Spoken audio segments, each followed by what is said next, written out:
Aleluia. Bom dia, gente. Graça e paz. Segura.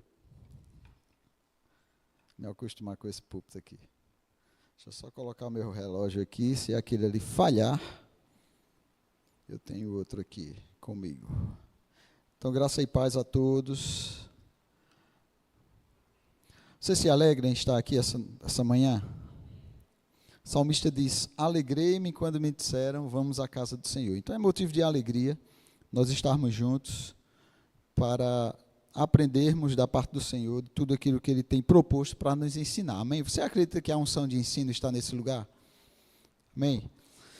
Então vamos lá, dar continuidade à primeira carta de Paulo aos Coríntios, né? Mais especificamente hoje vamos falar um pouco acerca da liberdade cristã, né? O que é que nós temos relacionados a isso, o que é que Paulo nos ensinou com relação a isso. Capítulo 8, ele fala um pouco acerca da comida sacrificada a ídolos.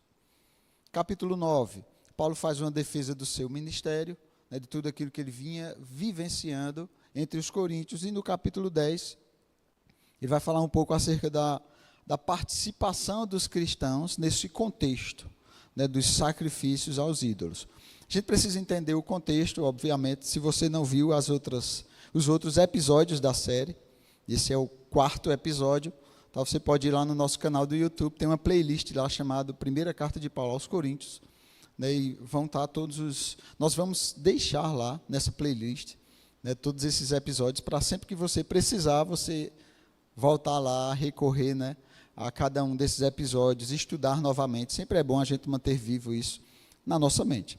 Mas só recapitulando um pouco, a igreja de Corinto, ela estava localizada numa região onde culturalmente, né, havia muito essa questão de templos rituais, sacrifícios que eram feitos a vários deuses, né, o panteão de deuses. E a igreja de Corinto foi estabelecida ali naquele lugar. Tá? Então era muito forte essa cultura naquele lugar. Então Paulo vai tratar isso. Obviamente Paulo não está mais, quando ele escreve essa carta, ele já está em Éfeso, né? Outra pessoa está estabelecida lá, na igreja de Corinto, que é Barnabé. Então, mas ele recebe um relato da igreja acerca do que estava acontecendo naquela época. E aí ele vai escrever essa carta com base nesse relato que ele recebeu dos irmãos.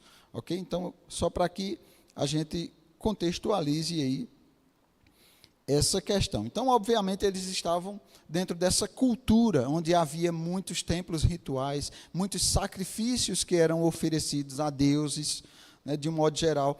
E como é que essa igreja iria se comportar nesse meio? Tá? Talvez para a gente hoje não faça muito sentido isso, porque culturalmente a gente sabe que, principalmente onde a gente mora aqui, Campina Grande, o máximo que a gente vai encontrar de templo ritual sei lá, um terreiro de macumba por aqui por perto, alguma coisa relacionada a isso. Mas naquela época era muito forte isso. Eram muitos templos, e templos grandiosos, imponentes que haviam, né, naquela cidade. Ok? Então eu queria que você já abrisse comigo 1 Coríntios, capítulo 8, para que a gente já comece dando início aí. Então, como eu falei, capítulo 8, ele vai falar acerca da comida sacrificada a ídolos. Versículo 1 diz assim, eu estou lendo da Nova Versão Internacional, tá? Se você tem uma versão mais tradicional aí, pode ficar tranquilo, são só alguns termos e a forma que o texto é construído, mas a ideia é a mesma, ok? Com respeito aos alimentos sacrificados aos ídolos, sabemos que todos temos conhecimento. E aí, falando acerca de conhecimento, óbvio, lá no início, quando nós falamos sobre essa carta, nós vimos que Paulo, de alguma forma, ele combate, né, toda a idolatria que havia também acerca do conhecimento. Pensadores, né, todos aquelas pessoas que na época se achavam verdadeiros deuses do conhecimento, vamos falar assim.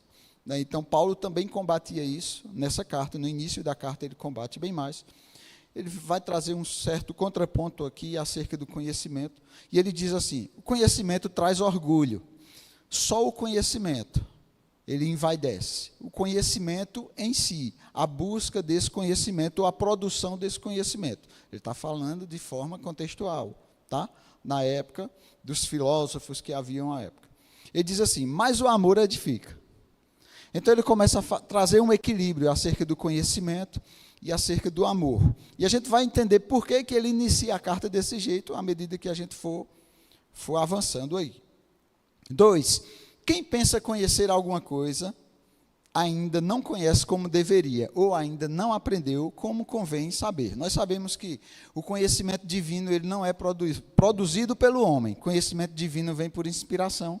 Nós aprendemos isso aqui, no primeiro dia que estudamos essa carta. E nós sabemos que Deus ele é uma fonte inesgotável. Então, por mais conhecimento que a gente tenha de Deus, nunca é tudo. Então, esse conhecimento, se a gente entende que o conhecimento, ele é adquirido da parte de Deus, e por mais que nós conheçamos, mais nós temos a conhecer, então isso nunca vai nos trazer orgulho, porque não somos nós que produzimos esse conhecimento. Esse conhecimento é produzido por Deus, por meio de revelação. Ok? Então, aquele que pensa saber alguma coisa, pensa que já sabe tudo, pensa que alcançou, pronto. Esse não aprendeu como convém saber. Porque a forma de saber é que vamos lá, Jesus disse assim, aprendei de mim, porque sou manso e humilde de coração. Então, o aprendizado e o conhecimento em Deus está relacionado à humildade e não à soberba. Então, se tem alguém soberbo porque conhece demais, esse não aprendeu como convém saber. Amém? É isso que Paulo está falando. Isso aí não aprendeu de Deus, não. Aprendeu do seu próprio orgulho. Então, quando ele fala aqui com respeito aos alimentos sacrificados, com certeza perguntaram a ele, tá? Isso é uma carta que ele está dando resposta relacionado a isso. Por isso que muitas vezes ele inicia alguns textos dele dizendo assim, com respeito a isso, com respeito àquilo. Isso eram perguntas que eram feitas a Paulo e ele está respondendo agora cada um desses assuntos. E um dos assuntos era a comida, os alimentos sacrificados aos ídolos. Então, assim, esses sacrifícios eram levados pela comunidade, né, para esses templos rituais, eram oferecidos aos deuses, e a gente vai ver que muitas vezes esses alimentos retornavam para o mercado para serem vendidos. Lá na frente a gente vai entender um pouquinho por que Paulo vai citar esses detalhes, tá? Então, que sacrifícios eram esses? Sei lá, contextualizando com o que a gente vê hoje. Às vezes a gente chega numa esquina, num canto assim, tem uma galinha preta lá, cachaça, umas velas, uns presépios lá, pronto. Um sacrifíciozinho desse tipo aí, que naquela época era uma coisa bem maior do que o que a gente encontra hoje, ok? Vamos lá. Dando continuidade. Versículo 3. Mas quem ama a Deus, este é conhecido por ele. Portanto, em relação ao alimento sacrificado aos ídolos, sabemos que o ídolo não significa nada no mundo e que só existe um Deus. Está trazendo esse contexto exatamente aí. Havia muitos deuses sendo adorados, muitos sacrifícios sendo feitos a esses ídolos, mas o que é que Paulo traz aqui para a gente, ok? O que é que significam aí esses ídolos? Significa nada. Só há um Deus. Então, Paulo já nos traz uma instrução. Esses ídolos não significam nada. Diga assim comigo, nada. Pronto. Nada e coisa alguma é a mesma coisa. Tá bom? E assim, quando ele fala no 3, dizendo assim, mas quem ama a Deus, esse é conhecido dele. Isso mostra que o conhecimento de Deus acerca de cada um de nós está relacionado ao amor, não ao o quanto somos eloquentes, o quanto sabemos pregar, o quanto falamos, mas é o quanto nós o amamos. Então Jesus diz assim, os olhos de Deus estão sobre toda a terra, né? Procurando verdadeiros pregadores, verdadeiros adoradores. Agora, óbvio, por meio da busca, da adoração, da oração, da intercessão, do mergulho nele, o conhecimento vem. Amém? Mas é uma consequência do nosso amor com ele. Vamos lá. Então, às vezes, a gente está muito preocupado com o que é que as pessoas acham de nós, não é assim? O que é que as pessoas acham de nós? O que é que o meu amigo acha? O que é que o pastor acha? O que é que sei lá quem acha? Que tal nós começarmos a nos preocupar com o que é que Deus acha de nós? Como somos conhecidos por Deus? E aí, o leque abre, porque ser conhecido assim diante de todos é fácil. Mas a Bíblia diz que Deus não vê como o homem vê. Como é que Deus vê? No oculto, no coração. É dessa forma que Deus nos enxerga. Então, quem nós somos de fato, no oculto? Quando trancamos a porta do nosso quarto, quando fazemos algumas coisas diante dele. Essa é a forma de sermos conhecidos por ele. Nós vemos Jesus, por exemplo, falando algo do tipo, alguns chegarão para ele e dirão, mas Senhor, em teu nome expulsamos demônios, falamos línguas, pararará, muitas obras, muitas performances. E Jesus vai olhar e dizer assim, nunca vos conheci, vós que praticais a iniquidade. Por quê? Tive fome, não me deste de comer. Tive sede, não me deste de beber. E aí a gente vê uma lista de ele falando de coisas que estão muito mais relacionadas ao amor do que ao conhecimento. Então a gente começa a entender o contexto daquilo que Paulo está falando e desse contraponto entre conhecimento e amor. Ok?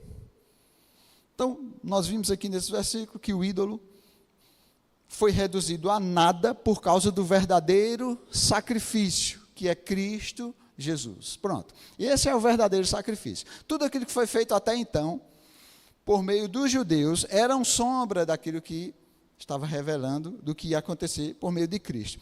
E os outros ídolos e os outros deuses, pronto, isso aí é nada. Foi reduzido a nada. Isso é o que Paulo está nos falando, porque só há um Deus verdadeiro. Então, se só há um Deus verdadeiro, a gente tem que temer o Deus verdadeiro. Então, a gente não tem que temer os deuses falsos. É isso que Paulo está falando. Não há por que temer o falso, mas sim o verdadeiro. Quem? O nosso único Deus. Ok? Temor só a Ele. Mas ao que é falso, para que a gente vai temer o que é falso? Eu lembro de uma história que Bud contava que há muito tempo, quando ele ia saindo de casa, tinha uma oferenda lá, uma macumba que, perto da casa de onde ele morava, tinha um terreiro e a mãe de santo botou lá. Ele disse, pegou a galinha preta, foi lá, bateu na porta, quando ela abriu, ele disse, da próxima vez mande uma assada, porque só assim eu aproveito no almoço. Por quê? Porque, gente, isso diz respeito a deuses falsos. Não há o que temer. Macumba só pega em crente, sabia? Só pega naquele que crê. Estou falando crente a gente não. Macumba só pega naquele que crê na macumba. Se você não crê, já era. Paulo disse, foi reduzido a nada. Absolutamente nada. Esses ídolos são reduzidos a nada. Então, esse entendimento que Paulo estava falando, muito provavelmente, né, dentro da cultura, essa igreja estava um pouco amedrontada com tudo aquilo que estava acontecendo. Então, Paulo está trazendo um equilíbrio acerca disso para todos eles. Dando continuidade, versículo 5. Pois, mesmo que haja os chamados deuses, quer no céu, quer na terra, como de fato há muitos deuses e muitos senhores, para nós, porém, há um único Deus, o Pai, de quem vêm todas as coisas, e para quem vivemos, e um só Senhor, Jesus Cristo, por meio de quem vieram todas as coisas, e por meio de quem vivemos. Contudo, nem todos têm esse entendimento. Alguns ainda, habituados com os ídolos, comem esse alimento como se fosse um sacrifício idólatra. Como a consciência deles é fraca, então fica contaminado. Então veja, Paulo está dizendo que nem todos têm esse entendimento. De quê? Porque esses sacrifícios não valem nada, são reduzidos a nada. E aqueles que não têm esse entendimento e consideram esses sacrifícios alguma coisa, então para esses, se ele comer, ele fica contaminado. Por quê? Por causa da consciência fraca. Então a gente vê que tudo está relacionado ao conhecimento e entendimento que nós temos com relação à palavra de Deus revelada para nós. Quanto mais revelação nós temos, mais nós temos segurança naquilo em que fazemos, diante de todas essas coisas, ok? Então, tudo vem de Deus, é por meio dele. Né? A gente sabe que nem todos têm esse conhecimento. Se a gente for ler Romanos 14, já tivemos a série de Romanos aqui, a gente vê que Paulo fala algo semelhante a isso também. Né? A fé que tu tens, tenha para si.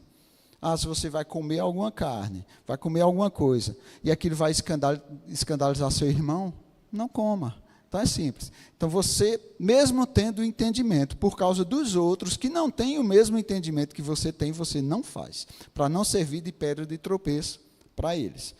Paulo aqui também vai desenvolver esse mesmo raciocínio. Então vamos lá. A contaminação, nós vemos que Paulo está relacionando a consciência fraca, a falta de entendimento. O meu povo perece porque lhes falta conhecimento, ok? Então, a gente começa a encontrar o contexto disso tudo aí.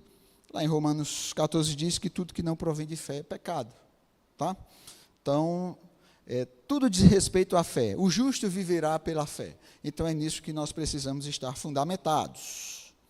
Dando continuidade, versículo 8. A comida, porém, não nos torna aceitáveis diante de Deus. Nenhuma comida nos torna aceitáveis diante de Deus. Não seremos piores se não comermos, nem melhores se comermos. Contudo, tenham cuidado para que o exercício da liberdade de vocês não se torne uma pedra de tropeço para os fracos. Paulo está dizendo aqui, nenhum alimento vai nos deixar mais santos ou menos santos. Nenhum, absolutamente nenhum. Agora, nós não podemos usar dessa liberdade que nós temos do conhecimento da palavra para derrubar ninguém, para escandalizar ninguém. É isso que Paulo está falando, ok? 10. Pois, se alguém que tem a consciência fraca, vir você que tem esse conhecimento, comer no templo de ídolos, não será induzido a comer do que foi sacrificado a ídolos? Isso é, se ele vê a gente participando dessas coisas, ainda que a gente não tema essas coisas, o que é que eles iriam dizer? Oxê, fulano está fazendo? Vou fazer também, né? Mas fazer no entendimento errado, achando que aquilo é aceitável, achando que o evangelho, de alguma forma, está relacionado a essas coisas. 11. Assim, esse irmão fraco, por quem Cristo morreu, é destruído por causa do conhecimento que você tem. Imagina, o irmão ser destruído por causa do meu conhecimento. Por isso que entra o amor nesse meio aí, porque mesmo que eu tenha o conhecimento, se eu sei que o meu irmão, que é fraco, não tem o mesmo entendimento, então eu não faço, por causa dele, ok? 12. Quando você peca contra seus irmãos dessa maneira, ferindo a consciência fraca deles, peca contra Cristo. Então isso é sério. Portanto, se aquilo que eu como leva o meu irmão a pecar, nunca mais comerei carne, para não fazer meu irmão tropeçar. Pronto. Esse é o contexto do que Paulo está falando, que aquilo que nós fazemos, nós precisamos atentar para o irmão. Precisamos atentar para o próximo. Ok? A nossa liberdade não pode servir para a queda de ninguém. Ok? Então vamos lá. Como nós vimos no versículo, comida nenhuma nos torna melhores ou piores. Então não existe galinha santa, nem galinha pecadora. Ok? Não existe boi santo, nem boi consagrado. Por quê? Porque os ídolos são reduzidos a nada. A comida foi feita por Deus, acabou. A gente dá glória a Deus, a gente agradece, e por meio das graças, ela é santificada. Pronto. Só isso. Simples assim. A gente vê Jesus, por exemplo, quando vai orar pelo alimento, a Bíblia diz, tendo dado graças, partiu. Pronto. Coisa simples, Jesus fez, tendo dado graças. Ele não fez uma oração de 10 minutos por aquela comida para santificar. Tendo dado graças. Acabou. Ok? Por quê? Reconhecendo que ela vem de Deus. A provisão vem de Deus, o alimento vem de Deus. Tudo vem de Deus. E Ele é o único Deus verdadeiro. Pronto.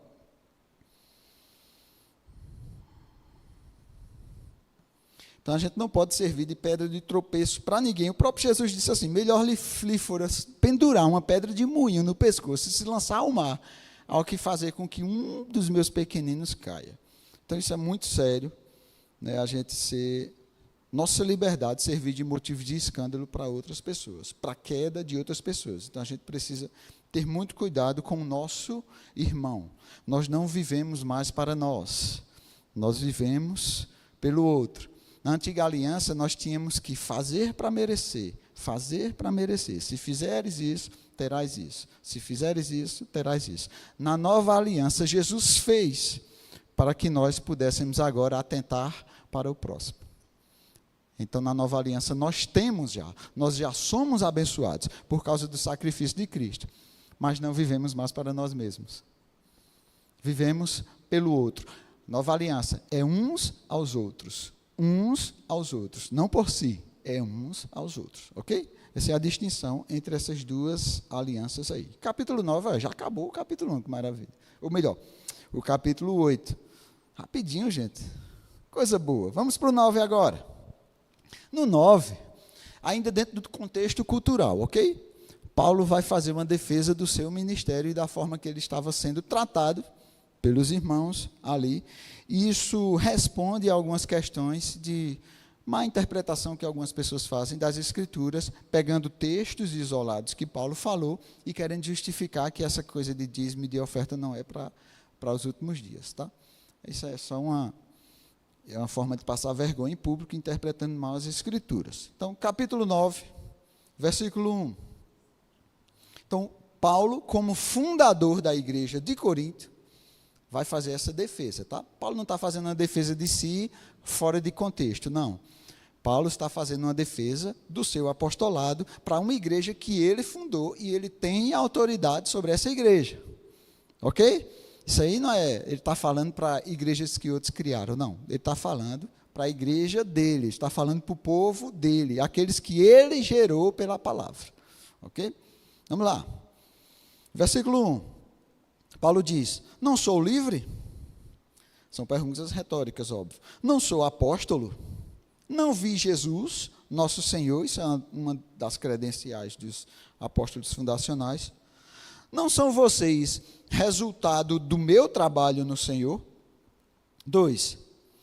Ainda que eu não seja apóstolo para outros, certamente o sou para vocês, pois vocês são o selo do meu apostolado no Senhor. Essa é a minha defesa diante daqueles que me julgam. Paulo estava sendo julgado entre os seus. Ok? Então, ele vai fazer essa defesa. Obviamente, Paulo, quando diz assim, não vi Jesus, né, nosso Senhor, ele está falando que andou entre os apóstolos do Cordeiro, junto aos apóstolos, porque Paulo foi, obviamente, nasceu numa outra época, mas Paulo fala acerca de várias revelações que ele recebeu do próprio Cristo. Na verdade, a própria conversão de Paulo foi por meio de uma aparição de Jesus Cristo, né?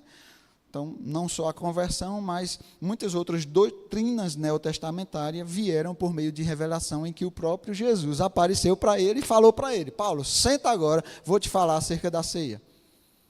Pronto, é simples.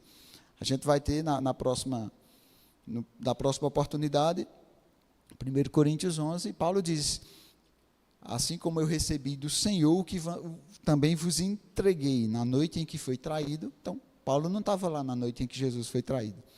Então, o que é que ele recebeu do Senhor? O entendimento acerca do que foi aquele episódio da ceia. Okay? Então, isso aconteceu por vários momentos aí. Dando continuidade, 4. Não temos nós o direito de comer e beber? Não temos nós o direito de levar conosco uma esposa crente, como fazem os outros apóstolos, os irmãos do Senhor e Pedro? Ou será que só eu e Barnabé não temos direito de receber sustento sem trabalhar? Paulo está indignado. Eu fico imaginando o tom que ele está trazendo aí nessas palavras. 7. Quem serve como soldado à sua própria custa?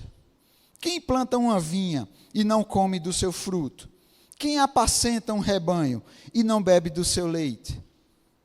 Então, Paulo está indignado aí com a igreja, né, trazendo todos esses questionamentos aí. Quem vai à própria guerra? Qual é o soldado que vai à própria custa? Não, meu filho. Ele vai sustentado. Ele está falando acerca disso, né? Ele diz assim, só eu e Barnabé que não temos direito de ser sustentado. Os outros têm e a gente não. Então, a gente já começa a perceber que essa igreja, muito provavelmente, mantinha outros apóstolos, mas eles estavam questionando a autoridade de Paulo. Por isso que eles não sustentavam eles. Então, Paulo está indignado. Lá em 2 Coríntios, a gente vê uma complementação disso quando chegarmos em algum momento em 2 Coríntios. Se Deus assim nos permitir, nós vamos conseguir fechar esse link aí. Então, Paulo começa a engrossar esse caldo aí, né, sobre a desconsideração, a avareza dos coríntios, ou coisas relacionadas a isso. E, em outra oportunidade, Paulo fala acerca das igrejas da Macedônia, dos filipenses, né, que se associava com ele no tocante a dar e receber. Então, assim, tinham outras igrejas, né, que Paulo recebia oferta, mas dos coríntios, não. E a gente vai começar a perceber que Paulo não recebia por opção. Ele não queria receber daquele povo muquirana. Vamos lá, dando continuidade. Então, a gente vê que Paulo e Barnabé trabalhavam para viver, né? E pelos questionamentos que Paulo fazia, a gente vê que, gente, ministério, a palavra, o evangelho, ele é enviado de graça. De graça recebestes, de graça dai. Não é assim? Só que tem um custo para isso. Ou você acha que a Energisa todo mês manda um papelzinho aqui para a igreja dizendo assim, como vocês são igreja e estão pregando o evangelho de graça, nós não vamos cobrar de vocês conta de energia. É assim? Não, filho. Não pague não para ver. Se não chegar ali no poste, já era. Então tem um custo para pregar o evangelho. O evangelho é gratuito, mas o meio pelo qual se prega tem um custo. E a gente sabe disso. Estou só usando um exemplo, mas poderíamos usar vários outros. Então, partido 8, versículo 8. Não digo isso do ponto de vista meramente humano. A lei não diz a mesma coisa, aí ele vai começar a puxar algo que Deus já vinha falando lá do Antigo Testamento, de uma outra aliança. 9. Pois está escrito na lei de Moisés, não amordace o boi enquanto ele estiver debulhando o cereal. Por acaso é com bois que Deus está preocupado? Acho engraçado esse questionamento que Paulo faz, porque eu fico imaginando Deus preocupado, né? É a única oportunidade que a gente encontra na Bíblia de um Deus que se preocupa com alguma coisa. Sabe com quem? Com seus ministros. Deus não se preocupa com mais nada, absolutamente mais nada, mas se preocupa com os seus ministros. É Paulo quem está falando aqui, não sou eu não, tá? Infelizmente ele falou antes de mim. 10. Não é certamente por nossa causa que ele diz isso? Sim, isso foi escrito em nosso favor, porque o lavrador, quando ara, e o debulhador, quando debulha, devem fazê-lo na esperança de participar da colheita. 11. Se entre vocês semeamos as coisas espirituais, seria demais colhermos de vocês bens materiais? Essa é a pergunta retórica. 12. Se outros têm o direito de ser sustentados por vocês, está vendo aí? Paulo está revelando que outros eram sustentados por eles, mas Paulo e Barnabé não. Né? Se outros têm o direito de ser sustentados por vocês, não temos nós ainda mais? Mas nós nunca usamos desse direito. Ao contrário, suportamos tudo para não pôr obstáculo algum ao Evangelho de Cristo. Pronto. Por que Paulo não queria usar desse direito? E ele revela que é um direito ser sustentado pelos irmãos daquela igreja. Ele diz, eu não quero usar desse direito. Por quê? Porque eu estou vendo que ajudar a gente está sendo um obstáculo para vocês, para que o evangelho avance. Então, por causa do evangelho, a gente vai abrir mão disso. A gente vai suportar todas as coisas. A gente não quer receber de vocês. Por quê? Porque a gente está vendo que isso é um obstáculo para o crescimento de vocês. Então, Paulo estava pensando no crescimento do evangelho, mas trazendo uma instrução bem dura para eles aqui, para que eles pudessem, né, acordar, vamos dizer assim, porque, afinal de contas, a verdade liberta. Então, Paulo, como aquele que fundou aquela igreja, está revelando que aqueles irmãos que foram gerados pelo trabalho dele, estavam desconsiderando o apostolado dele, a autoridade dele. E ele revela que outros ministros recebiam dele, quer dizer, eles honravam muito mais outros ministros de fora, do que propriamente aquele que fundou aquela igreja. Olha que coisa terrível, questão de desconsideração, isso é uma questão de desonra pelo trabalho dos fundadores, aqueles que vieram primeiro, os pioneiros, né? Então ele abria mão, porque ele entendeu que era um obstáculo para os coríntios isso. Então, Ele disse, isso é um direito nosso, mas a gente abre mão. A gente vai suportar tudo, mas a gente abre mão disso aí. 13 em diante. Vocês não sabem que aqueles que trabalham no templo alimentam-se das coisas do templo, e os que servem diante do altar participam do que é oferecido no altar? Da mesma forma, o Senhor ordenou, é uma ordenança. O Senhor ordenou aqueles que pregam o Evangelho, que vivam do Evangelho. Isso não é uma ideia, é uma ordenança do Senhor. 15. Mas eu não tenho usado de nenhum desses direitos. Não estou escrevendo na esperança de que vocês façam isso por mim.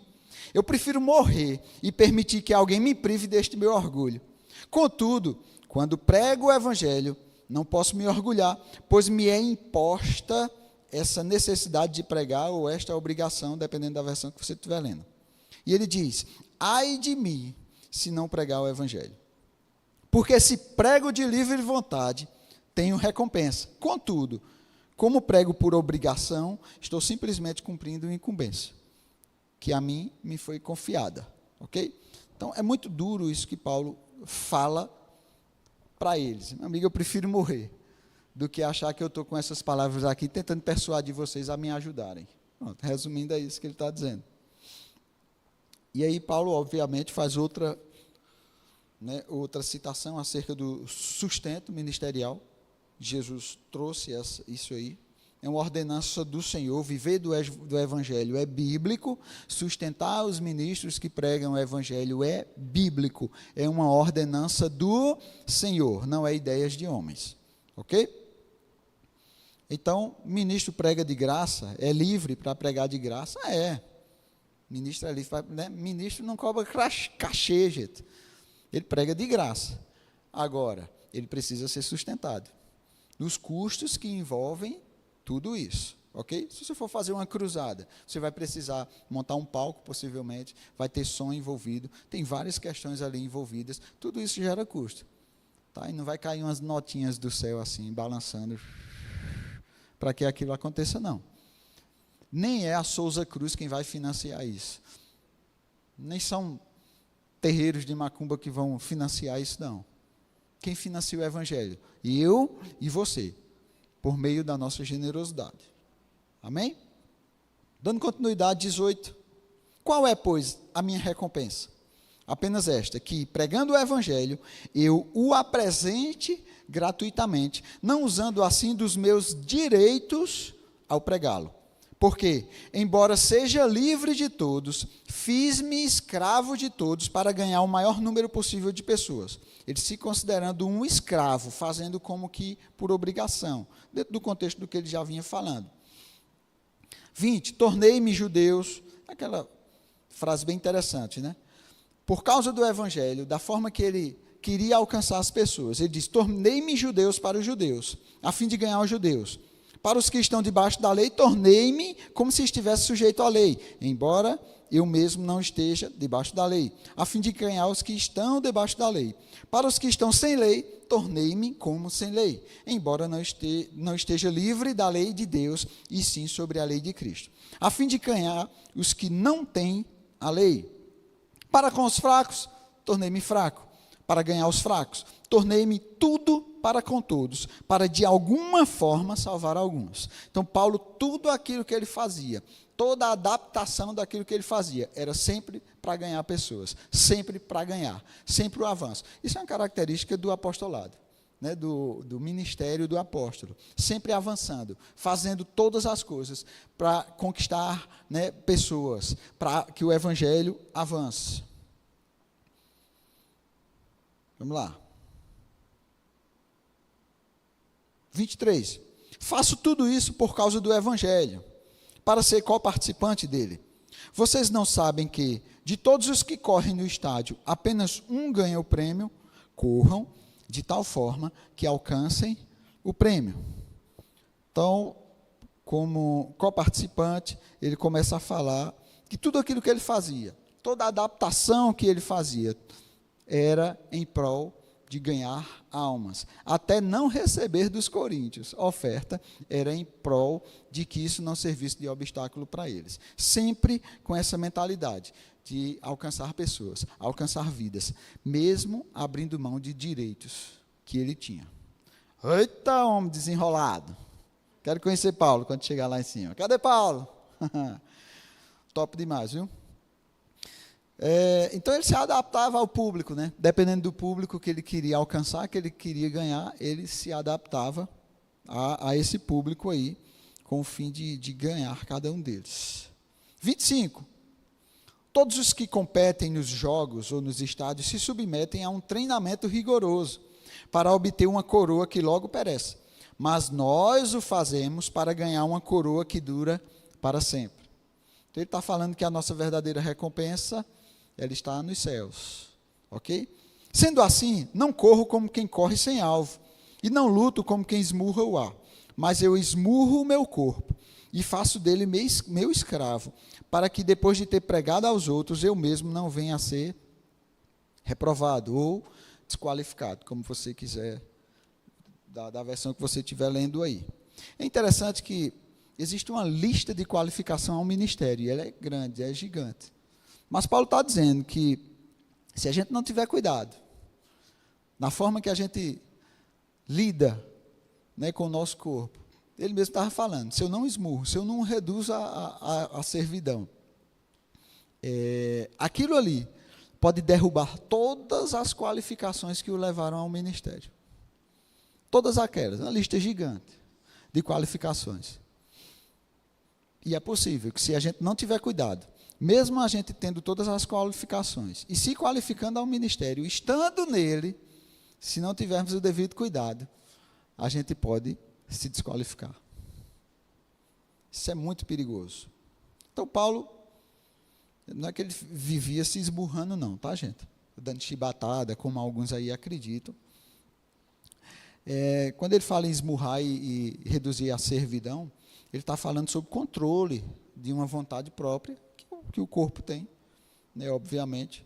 A gente vê Gálatas, quando ele fala das obras da carne e do fruto do Espírito, ele fala sobre uma milícia, sobre uma guerra. Então, vamos dizer, as obras da carne e o fruto do Espírito estão em constante combate. Tá? Isso é a verdadeira guerra espiritual. Tá? Estão em constante combate. Então, ele está falando disso aí. Então, ele diz que, ele vinha falando de esporte, aqueles que correm no estádio, né? Então, quando ele fala de esmurrar, muito provavelmente ele está falando de uma das modalidades esportivas. Ele não está dizendo que está se esmurrando, não. Então, ele só está dizendo que ele está vencendo, colocando o corpo dele no lugar, ok? Ele só está matando as vontades próprias dele para pregar o evangelho, né? Pelas verdades que ele vivia e que pregava. Olha aí, gente, a gente já acabou. Capítulo 9, maravilha. Vamos ao 10, rapidinho. Dá tempo. Capítulo 10. E aí ele vai voltar ao assunto de novo. Da comida sacrificada a ídolo, da liberdade cristã, idolatria, tudo isso. Diz assim, porque não quero, irmãos, que vocês ignorem o fato de que todos os nossos antepassados estiveram sob a nuvem e todos passaram pelo mar. Em Moisés, todos eles foram batizados na nuvem e no mar. Todos comeram do mesmo alimento espiritual e beberam da mesma bebida espiritual, pois bebiam da rocha espiritual que os acompanhava, e essa rocha era Cristo.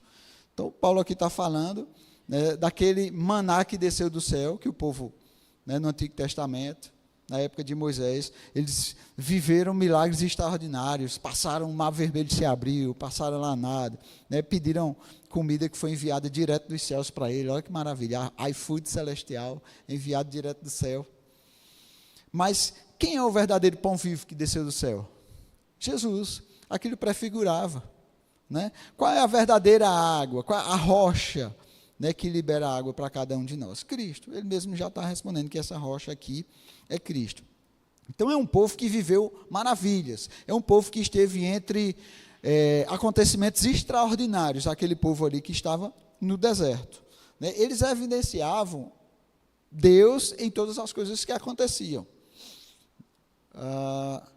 5, contudo, portanto, todavia, diante de tudo isso, Deus não se agradou deles. Olha só, um povo que viveu no meio de milagres, de acontecimentos extraordinários. Contudo, Deus não se agradou da maioria deles, por isso os seus corpos ficaram espalhados no deserto. Essas coisas ocorreram como exemplos para nós, para que não cobicemos coisas mais, como eles fizeram. Por quê? Porque eles começaram a rejeitar aquilo que acontecia. Rapaz, a gente saiu do Egito, a gente tinha tanta coisa boa lá, para morrer de fome aqui nesse deserto. O povo murmurador. Era terrível, o tempo todo. Né? Eles chegaram a mudar, gente, o Deus da igreja. Moisés sobe a um monte, quando desce, que olha, tem uma festa lá, bezerro de ouro. E olha que as festas que eles faziam, os rituais que eles faziam, envolviam imoralidade sexual. Não era só pegar uma galinha, cortar a cabeça e... Não. A coisa era ritualística e gigante e terrível.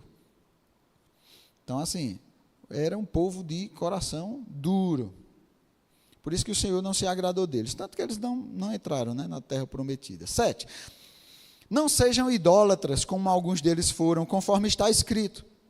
O povo se assentou para comer e beber, e levantou-se para se entregar à farra. A coisa era bagunçada. Não pratiquemos imoralidade, como alguns deles fizeram. E num só dia morreram 23.000. Não devemos pôr o Senhor à prova, como alguns deles fizeram e foram mortos por serpentes. Enfim, e ele tinha dito anteriormente que tudo aquilo que a gente conhece e que ficou registrado nas Escrituras acerca do que esse povo fez no passado, deve servir de exemplo para que a gente não faça. A gente precisa conhecer o que é que esse povo fez, o coração endurecido deles, a murmuração deles, a falta de fé deles, para que a gente não siga esse exemplo. Ok? Então a idolatria era muito forte, não apenas nesse contexto de Coríntio, não. Entre os judeus, historicamente, a idolatria já era muito forte. E eles caíam nisso aí, né? Tanto que Josué, diante daquele povo, quando ele recebeu a incumbência de levar o povo para a terra prometida, chegou num ponto dele olhar para o povo e dizer assim, ei, ó, decidam a que Deus vocês querem servir. Eu e minha casa serviremos ao Senhor. Agora vocês decidam. Por quê? Porque eles estavam começando a adorar de tudo, querendo adorar de tudo. Então Moisés diz, ou Josué diz, vamos botar aqui, né, um contraponto aqui. Decidam aí, de que lado vocês vão ficar.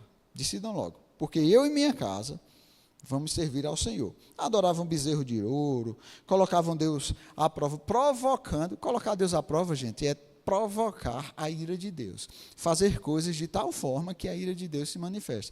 Nós vemos em vários momentos no Antigo Testamento dizendo assim, encheu-se a medida da iniquidade. É quando a ira de Deus era derramada. Qual é a medida da iniquidade? Sei lá, a Bíblia nunca falou. Também não quero descobrir, não. Qual é a medida da iniquidade. Mas diz que sempre que um povo fazia coisas contrárias àquilo que Deus ordenou, a medida de iniquidade daquele povo enchia, que ativava a ira de Deus, ativava o juízo de Deus contra aquele povo. Então, colocar Deus à prova é isso. É fazer coisas de tal forma que, sabe, fica provocando a ira de Deus. E a gente sabe que ela vai se manifestar nesses últimos dias, já está profetizado. 10. E não se queixem, como alguns deles se queixaram e foram mortos pelo anjo destruidor. Essas coisas aconteceram a eles como exemplos e foram escritas como advertência para nós, sobre quem tem chegado o fim dos tempos. Somos o povo do fim dos tempos. Amém? 12. Assim, aquele que julga estar firme ou de pé, cuide-se para que não caia. Não sobreveio a vocês tentação que não fosse comum aos homens. E Deus é fiel, Ele não permitirá que vocês sejam tentados além do que podem suportar, mas, quando forem tentados, Ele lhes providenciará um escape para que o possam suportar. Por isso, meus amados irmãos, fujam da idolatria. Estou falando a pessoas sensatas, julguem vocês mesmos o que estou dizendo. Ele está dando uma advertência, fugir da idolatria, não é resistir. Ao diabo a gente resiste, mas da idolatria a gente foge. Qual o problema de muita gente? Está invertendo isso aí.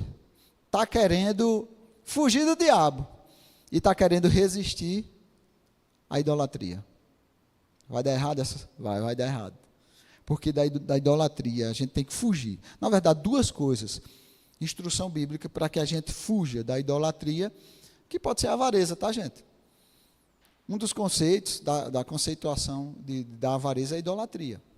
Porque é você ter amor ao dinheiro. A avareza, ela é idolatria. É fugir da idolatria e fugir da imoralidade sexual. São duas coisas das quais o homem deve fugir. Ok? Fuja. Não é para ficar resistindo, não. É para fugir. Essa é a instrução. Infelizmente, tem muita gente caindo aí, porque não está fugindo. Fica, sabe, flertando com o pecado. Isso é muito perigoso, gente. Flertar com o pecado. Isso é perigoso. Fuja. Ok? 16. Não é verdade que o cálice da bênção que abençoamos é uma participação no sangue de Cristo e que o pão que partimos é uma participação no corpo de Cristo? Já está começando a introduzir o capítulo 11. Por haver um único pão, nós que somos muitos, somos um só corpo, pois todos participamos de um único pão, que a gente sabe que é Jesus. Considerem o povo de Israel. Os que comem dos sacrifícios não participam do altar? Portanto, eu estou querendo dizer, será que o sacrifício oferecido a um ídolo é alguma coisa? De novo, ou o ídolo é alguma coisa? Não. Ele está reforçando aquilo que ele já vinha falando lá no capítulo 8. Quero dizer que o que os pagãos sacrificam é oferecido aos demônios e não a Deus. E não quero que vocês tenham comunhão com os demônios. Então, não tenham comunhão com essas coisas. Apesar dos sacrifícios não serem nada, apesar desses ídolos não serem nada, mesmo assim, não tenham comunhão com eles. Ok? É isso que ele está falando aqui. 21. Vocês não podem beber do cálice do Senhor e do cálice dos demônios. Não podem participar da mesa do Senhor e da mesa dos demônios. Então, o demônio, ele é um imitador barato, né? Ele tem cálice, ele tem mesa, ele quer fazer tudo parecido. Para achar que é tudo parecido, que é tudo normal. Não, é tudo normal. O que importa é que Deus, é porque há um único Deus, isso é o que importa. Não importa se você está adorando aqui, se você está adorando ali, se é numa igreja evangélica, se é no candomblé. Tem gente que porque tudo é Deus. Já ouviu isso? Eu já ouvi isso. Não. Não é o mesmo cálice, não é a mesma mesa. Ok? 22. Porventura provocaremos ciúme do Senhor? Somos mais fortes do que Ele? Tudo é permitido, mas nem tudo convém. Tudo é permitido, mas nem tudo edifica. Ninguém deve buscar o seu próprio bem, mas sim o que é dos outros. Então, aí ele já está trazendo de volta aquilo que ele vinha falando lá no capítulo 8. 25. Comam de tudo o que se vende no mercado. Pronto, aí é um contexto que ele vai trazer.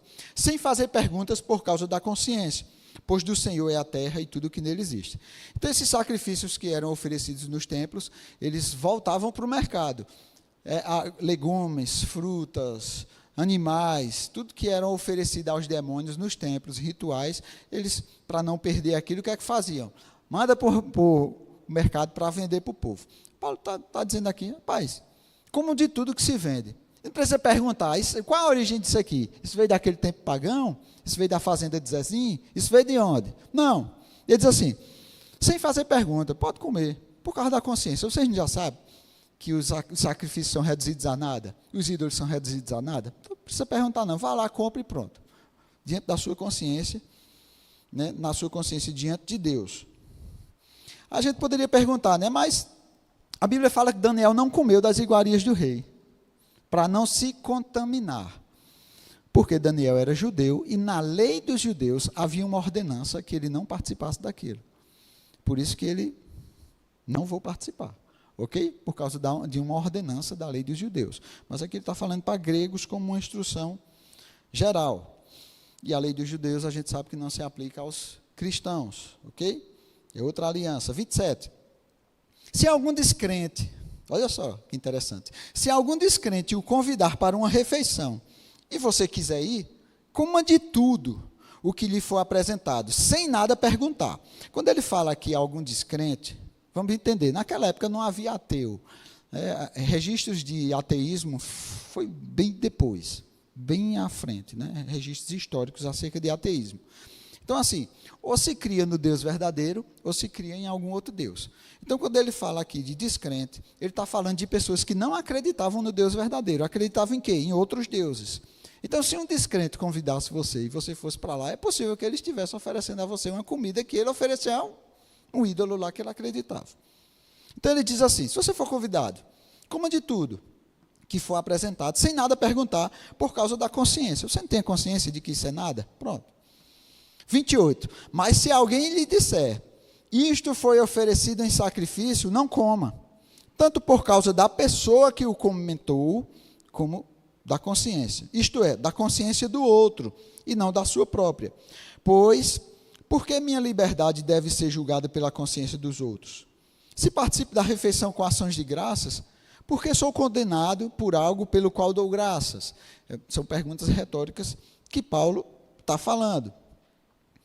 31, ele vai responder isso. Assim, quer vocês comam, bebam ou façam qualquer outra coisa, façam tudo para a glória de Deus. Mas não se torne motivo de tropeço nem para judeu, nem para grego, nem para a igreja de Deus. Também eu procuro agradar a todos, de todas as formas, porque não estou procurando o meu próprio bem, mas o bem de muitos, para que sejam salvos. Então ele diz, se alguém que lhe ofereceu alimento, você foi comer na casa do cidadão lá, e ele diz assim, essa comida eu ofereci ao ídolo tal, pronto. Ele diz assim, não coma não. Se ele falou, se ele disse, não coma, por causa da consciência dele. Porque senão, ele ia olhar e dizer assim, oxê, o crente está comendo dessas mesmas coisas, está participando. Então isso é aceitável. Então está de boa, Deus está aceitando tudo. Então Paulo está dizendo, se ele disser, por causa dele, você não come. Ok? Isso é a instrução que Paulo traz. E aí, é onde ele finaliza, né? Quer comais, quer bebais, quer façais qualquer outra coisa, fazei tudo para a glória de Deus, né? E ele finaliza dizendo, eu não procuro o meu próprio bem, eu não faço aquilo que eu quero somente, eu faço pelos outros. Para quê? Qual é o intuito? No finalzinho, para que sejam salvos. Paulo sempre, o objetivo dele era a salvação das pessoas, era o alcance das pessoas, era que o evangelho fosse anunciado, era que o evangelho fosse pregado. Ok? Então, só em um resumo aqui, né, que Paulo traz para nós, comida sacrificada é nada, os ídolos aos quais essas comidas são sacrificadas também não é absolutamente nada. A gente não deve temer o que é falso, a gente deve temer o que é verdadeiro. E só existe um Deus verdadeiro. Agora, a gente não pode usar dessa liberdade para que sirva de pedra de tropeço para ninguém. Amém? Então, foi isso que Paulo trouxe, de um modo geral, só resumindo. Então, vamos orar para encerrar esse momento. Pai, nós te damos graça por essa oportunidade que nós tivemos de ouvir da tua parte, de aprender de você. E nós reconhecemos que tudo vem de ti, todas as coisas vêm de você, todo o poder criativo é teu, o diabo ele é um mero imitador barato, nós não tememos a ele, não tememos nada que é oferecido a ele, nós tememos a você porque você é o único Deus e suficiente Salvador nosso, Pai, a quem nós rendemos honra, glória, louvor, adoração.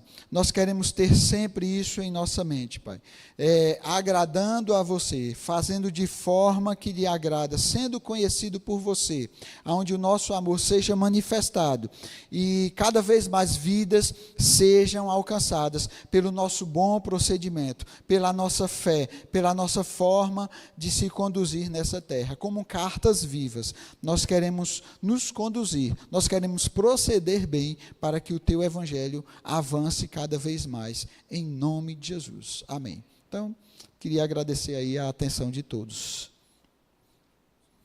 Se tem alguém aqui em nosso meio, e você ainda não fez Jesus como Senhor e Salvador de sua vida, a Bíblia fala que é simples, gente. É crer com o coração e confessar com a boca. A gente não precisa fazer absolutamente mais nada. Por quê? Porque a salvação vem por meio da fé. Ele é um dom de Deus, ele é um presente de Deus, não é por meio de obras, para que ninguém se glorie. Amém? Então, se existe alguém aqui nessa condição, deseja fazer, queremos te dar essa oportunidade. Ou se você já fez essa decisão algum dia e se desviou dos caminhos do Senhor e você deseja reatar, então essa é a oportunidade de você fazer. Se você está nos assistindo agora, está nessa condição, coloca teu nome aí no chat, para que a gente possa orar por você. Tá? Alguém? Todos salvos? Que maravilha. Se você está aqui e não foi batizado com o Espírito Santo, com evidência bíblica de falar em outras línguas, revestimento de poder do alto, para que a gente possa, né, se conduzir nessa terra, diante daquilo que Deus proporcionou para nós, queremos também fazer esse convite para orarmos por você e para que você seja batizado. Alguém deseja isso, essa oportunidade? Todos cheios? Eita, maravilha. Tem alguém aqui com alguma dor, enfermidade, gostaria de oração por cura? Nós cremos em cura, nós cremos na imposição de mãos, nós cremos no poder de Deus para mudar situações e circunstâncias. Então, alguém desejaria oração? Todos salvos? Todos cheios? Todos sarados? Que maravilha. Então, muito obrigado, gente.